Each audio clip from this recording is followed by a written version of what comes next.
Tariki 28 mweri wa kenda mwaka-ini uyu niguo aikari matanyihiire 500 kuma matura ma Gathaiti, Watathi, Mwimuto, Gatei undu umwe na Kanjuku mwena wa Gatundu ya Rugongo kaunti-ini ya Kiambu makamenya kana ni meguthama ona kana meguthie na mbere na guikara migunda-ini yao. Muthi ucio niguo cira uria ukoretwo handitwo igoti-ini wa kuregana na waki wa ndemu ya Ndarugu ugathikiririo no twithanio igoti-ini inene ria Thika. Tutire twambia cira no kumemania tumemanagia gututira kuria ngo-ini no tutire twanjia gucira na thirikari.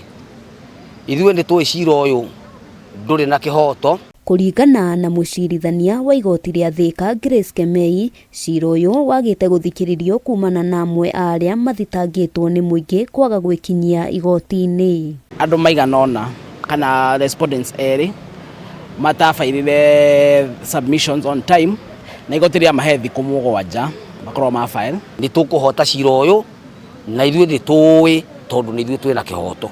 Aikari matikoretwo makinyita mbaru mubango uyu makiuga ndemu ya Karimeno iri hakuhi nao na kiria marabatara ihinda-ini riri ni waki wa barabara undu umwe no thii ungi wa na mbere magitariria ati mubango uyu makoretwo magitindikiririo mawitikire. Koguo turenda andu maroka gututungata na thirikari itu ya Mugathe Ruto ni tuwi atwireire gututungata through the bottom up system na niyo twetereire riu. Waki wa ndemu ino ungikinya ni uguthie na mbere ugukorwo ukihuthira muigana wa ciringi bilioni 13 na waikari matanyihiire 500 aria migunda yao ikuhutio ni waki ucio makorwo magithamirio kundu kungi ni thirikari nene. Handu-ini ha Kameme TV ritwa riakwa ni Wambui wa Njuguna.